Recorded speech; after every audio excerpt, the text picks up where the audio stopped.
Un destin tragic, o iubire interzisă și o trădare șocantă se împletesc într-un vârtej de secrete și minciuni, amenințând să distrugă tot ce este sacru și să arunce lumea în haos. Pe măsură ce forțe întunecate se apropie și adevărul iese la iveală, o alegere imposibilă trebuie făcută, una care ar putea pe cet lui soarta tuturor. Va triumfa speranța sau întunericul va înghiți totul, lăsând în urmă doar cenușă și regrete? Ceea ce un om puternic a descoperit într-un supermarket modest avea să schimbe nu doar soarta unui tată disperat, ci și pe a sa. Andrei Văleanu stătea în biroul său de la ultimul etaj, un rege singuratic în castelul său de sticlă și oțel. Orașul se întindea la picioarele lui, o tapiserie sclipitoare de lumini și vieți pe care le putea influența cu o singură semnătură. Era CEO-ul Văleanu Corp, un imperiu pe care îl clădise cu o determinare rece, aproape chirurgicală. Fiecare afacere încheiată, fiecare milion adăugat în conturi era un pansament aplicat peste o rană care nu se vindeca niciodată. O rană care purta numele soției sale, Livia.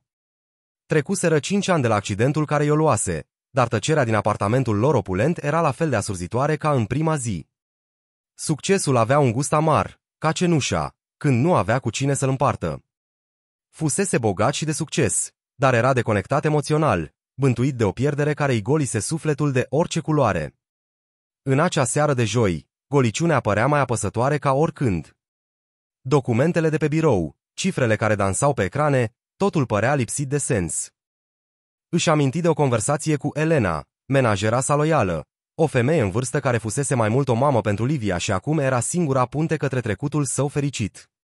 Domnule Andrei, îi spusese ea dimineață, cu o privire bâlândă, nu mai aveți deloc lapte proaspăt. Și poate ar trebui să ieșiți puțin din biroul acesta. Lumea reală încă există cuvintele ei simple, menite să-l ancoreze în prezent, i-au răsunat în minte. Pe un impuls, a decis să facă ceva ce nu mai făcuse de ani de zile, să meargă singur la cumpărături. A lăsat deoparte costumul de €1000, a îmbrăcat o pereche de blugi și un pulover simplu și a coborât în lumea pe care o privea de obicei de sus. A ales un supermarket oarecare, dintr-un cartier modest, departe de magazinele de lux unde Livia obișnuia să meargă. Aerul era încărcat cu miros de pâine caldă și detergent ieftin, un amestec străin și totuși familiar. În timp ce împingea un coș de cumpărături, se simțea ca un străin într-o țară necunoscută. A fost atunci când l-a văzut. La una dintre casele de marcat se formase o coadă agitată. În fruntea ei stătea un bărbat tânăr, cu umerii căzuți de oboseală. În fața lui, pe banda rulantă, se afla un singur produs, un pachet mare de scutece. Bărbatul scotea din buzunar un pumn de monede și le număra cu degete tremurând de pe teșghea. Nu este de ajuns, a spus casiera, cu o voce plictisită și tăioasă. Mai lipsesc 2 lei, tânărul a pălit. Vă rog, a șoptit el, cu vocea frântă. Este tot ce am. Vă rog, fetița mea. Are nevoie de ele. Din spatele cozii se auzeau murmure nerăbdătoare. Atunci a apărut o femeie într-o uniformă de manager, cu o expresie acră pe chip. Numele ei, așa cum Andrei avea să afle mai târziu, era doamna Popescu. Care e problema aici? A întrebat ea, cu o autoritate disprețuitoare. Domnule, dacă nu aveți bani, nu mai țineți rândul ocupat. Avem clienți care se grăbesc. Cruzimea din vocea ei era palpabilă, un act de umilire publică a unui om deja îngenunchiat de viață. Inima lui Andrei, amorțită de atâta timp, a simțit o înțepătură ascuțită de indignare. Tatăl a strâns pumnii, cu ochii în pământ, înfrângerea citindu-i-se pe chip. Era pe punctul de a lua monedele și a pleca, lăsând în urmă singurul lucru de care avea nevoie disperată. În acel moment, Andrei a pășit înainte. S-a oprit lângă tânăr și s-a uitat la el. Chipul bărbatului era tras, marcat de nopți nedormite și griji, dar avea o demnitate tăcută. Și mai era ceva. O familiaritate ciudată în linia maxilarului, în felul în care își ținea capul plecat. O umbră a cuiva pe care Andrei îl iubise mai mult decât viața însăși. Fără să stea pe gânduri, Andrei s-a adresat casierei, cu o voce calmă, dar care impunea respect. Puneți pachetul acela pe nota mea apoi. S-a întors spre raftul din spatele lui, plin cu 10 de pachete identice de scutece. A făcut un gest larg cu mâna. De fapt, a spus el, privind-o direct pe manageră, le iau pe toate. Tăcerea s-a așternut peste casa de marcat. Managerul, Casiera și tânărul tată îl priveau cu gurile căscate. Doamna Popescu clipea, neîncrezătoare. Toate, a repetat ea, ca și cum nu ar fi înțeles cuvintele. Dar... Sunt 10 de pachete, am spus toate, a repetat Andrei, scoțând un card de credit negru, fără limită. A plătit suma uriașă fără să clipească. Apoi s-a întors spre tânărul uluit. Acestea sunt pentru dumneavoastră, a spus el bâlând. Și pentru fetița dumneavoastră bărbatul, al cărui nume era Mihai, nu-și putea crede ochilor. Lacrimile i-au venit pe neașteptate, lacrimi de ușurare și de recunoștință copăleșitoare. Nu pot. Nu pot accepta, a bâigeuit el, este prea mult, ba da, puteți, a insistat Andrei. Simțea o nevoie inexplicabilă de a-l ajuta pe acest străin, o forță care venea din adâncul sufletului său. Dar am o condiție, a scos o carte de vizită din portofel. Vreau să veniți mâine la adresa asta. Am nevoie de oameni muncitori. Vă ofer un loc de muncă. Mihai a luat cartea de vizită cu mâini tremurânde. Pe ea scria simplu, Andrei Văleanu, CEO, Văleanu Corp. Ochii i s-au mărit de șoc. Omul care tocmai îi cumpărase un stoc de scutece pentru un an era unul dintre cei mai puternici oameni din țară. A dat din cap, incapabil să articuleze un cuvânt. Andrei a aranjat ca angajații magazinului să încarce scutecele în mașina lui Mihai, o Dacie veche și ruginită, apoi a plecat, lăsând în urmă un haos de uimire și un om a cărui viață tocmai fusese întoarsă pe dos. În noaptea aceea, Andrei nu a putut dormi. Imaginea chipului lui Mihai îi revenea obsesiv în minte. Acea asemănare. Nu era doar o impresie. Era ceva real, o fantomă a trecutului care îi bântuia prezentul. A doua zi, a ajuns la birou de vreme, agitat. I-a povestit Elenei, confidenta sa loială, despre incidentul de la supermarket. În timp ce vorbea, a observat o expresie ciudată pe fața ei, un amestec de surpriză și recunoaștere. Un bărbat tânăr, cu o fetiță, a întrebat ea, cu voce înceată. Domnule Andrei, cum arăta acest om? Andrei l-a descris cât de bine a putut. Ochii căprui, părul șaten, acea linie a maxilarului. Cu fiecare detaliu, paloarea Elenei se accentua. Când Mihai a fost anunțat la recepție, Andrei a cerut să fie adus direct în biroul său. Când tânărul a intrat, umil și intimidat de opulența din jur, Andrei l-a privit din nou, în lumina rece a dimineții. Acum era sigur. Nu era o iluzie. Mihai Ionescu semăna izbitor cu Livia. Vă mulțumesc din nou pentru ieri, a spus Mihai, cu vocea gâtuită de emoție. Mi-ați salvat. Mai mult decât credeți, Andrei l-a ignorat. Mintea lui lucra febril. Spune-mi despre tine, Mihai. Despre familia ta. Mihai i-a povestit, cu reticență la început, apoi cu o sinceritate dezarmantă. Era văduv. Soția lui murise la nașterea Sofiei, fetița lor.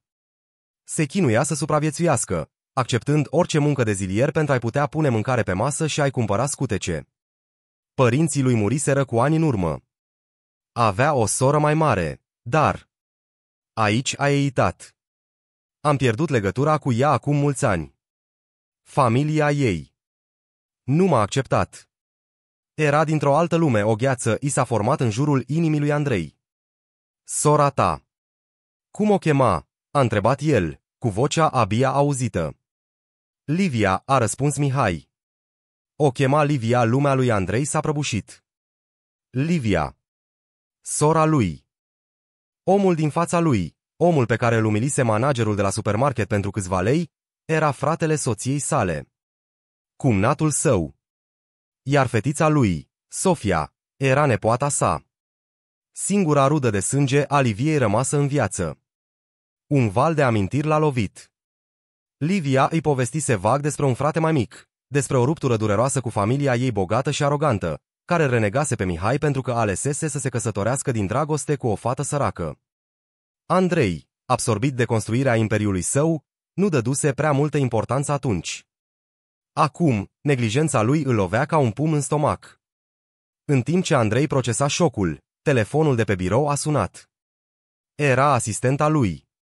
Domnule Văleanu, doamna Popescu de la supermarketul Universal insistă să vorbească cu dumneavoastră. Se plânge de un incident de aseară, spune că ați încurajat un cerșetor o furie rece, limpede, l-a cuprins pe Andrei.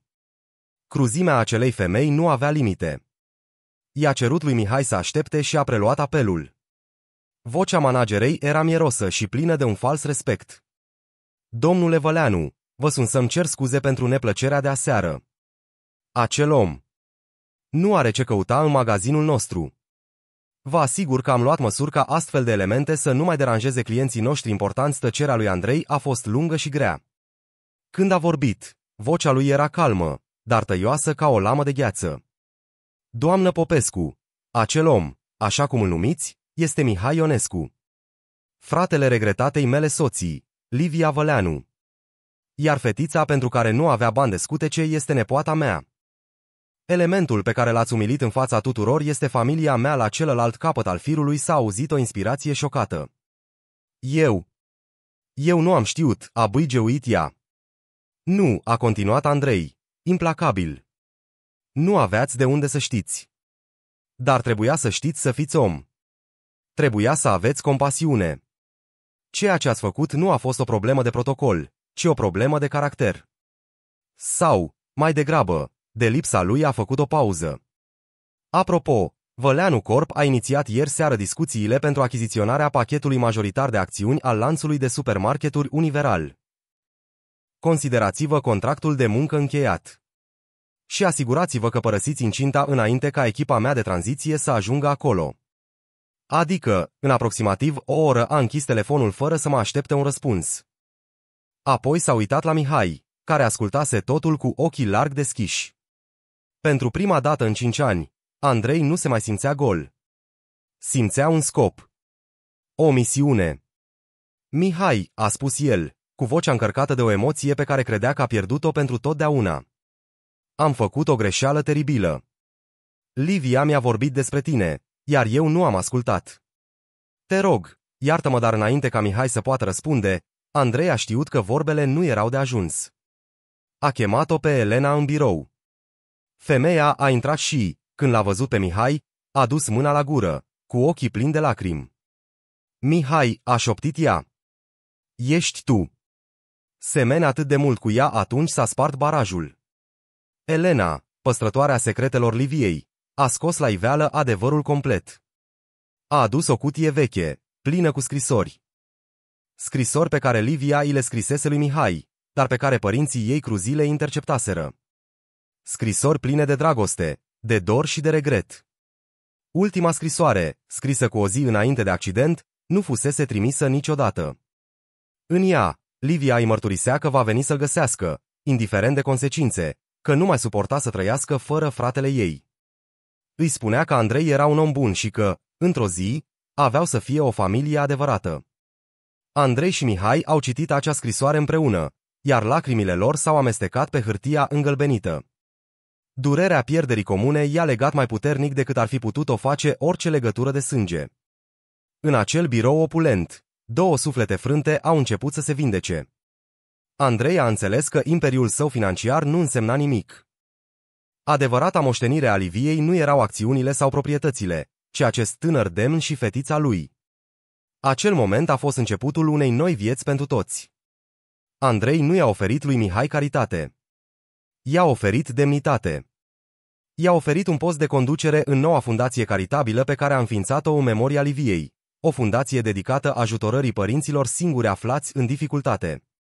Mihai, cu experiența sa directă și cu inima sa mare, era omul perfect pentru acest rol. Andrei i-a cumpărat lui Mihai și Sofiei o casă frumoasă, lângă a sa, nu ca un stăpân binevoitor, ci ca un unchi și un frate. A intrat în viața Sofiei nu ca un salvator bogat, ci ca unchiul Andrei, cel care o învăța să construiască castele din cuburi și citea povești înainte de culcare. În ochii acelei fetițe, Andrei a regăsit sclipirea soției sale. În râsul ei cristalin, a regăsit bucuria pe care o credea pierdută pentru totdeauna. Apartamentul lui, cândva un mausoleu tăcut, a început să răsune de chicoteri și de pași mărunți. Un an mai târziu, în grădina casei lui Andrei, se sărbătorea ziua de naștere a Sofiei. Soarele strălucea, baloanele colorate dansau în vânt, iar râsetele umpleau aerul. Mihai, acum un bărbat încrezător și respectat, supraveghea copiii care se jucau, cu un zâmbet cal pe buze. Elena, stând pe o bancă, privea scena cu lacrimi de fericire în ochi. Andrei o ținea pe Sofia în brațe, ridicând-o spre cer. Fetița râdea în hohote, cu o bucurie pură, nealterată. El a privit spre cer, apoi spre un portret al Liviei așezat pe o măsuță din apropiere. I se părea că și ea îi zâmbește. Înțelesese în sfârșit. Toți anii de muncă, de acumulare, de construire a unui imperiu, fuseseră doar o fugă de singurătate. Adevărata bogăție nu stătea în conturi bancare sau în clădiri de birouri. Stătea în legăturile pe care le creăm, în bunătatea pe care o arătăm și în dragostea pe care o împărțim. Un pachet de scutece cumpărat cu ultimii bani de un tată disperat îi deschisese ochii către un adevăr simplu, dar profund. Uneori, cele mai mari comori sunt ascunse în cele mai umile locuri, așteptând doar o inimă deschisă pentru a fi descoperite. Și în acea zi, înconjurat de noua sa familie, Andrei Văleanu, magnatul cândva îndurerat, era, în sfârșit, cel mai bogat om din lume. Povestea lor a devenit o legendă tăcută în cadrul companiei și nu numai. Fundația Livia Văleanu a crescut exponențial sub conducerea lui Mihai, ajutând mii de familii. Andrei a continuat să-și conducă imperiul, dar cu o nouă perspectivă. Deciziile sale nu mai erau ghidate doar de profit, ci și de impactul uman. A implementat programe de sprijin pentru angajații cu familii monoparentale și a devenit un filantrop renumit, nu pentru publicitate, ci din convingere. El a învățat că puterea și averea erau instrumente, nu un scop în sine. Instrumente cu care putea repara, vindeca și construi nu doar afaceri, ci și vieți. Iar în fiecare seară, când o adormea pe Sofia citindu-i o poveste, îi mulțumea în gând Liviei pentru ultimul și cel mai de preț dar pe care îi lăsase, o a doua șansă la fericire și o familie pe care să o iubească. Acum, privind tabloul final al acelei zile de naștere, cu zâmbete și căldură, Andrei a înțeles că destinul are căi misterioase de a repara ceea ce a fost frânt. O tragedie îi luase iubirea vieții, dar un act de compasiune, declanșat de disperarea unui străin într-un supermarket, i-o adusese înapoi sub o altă formă.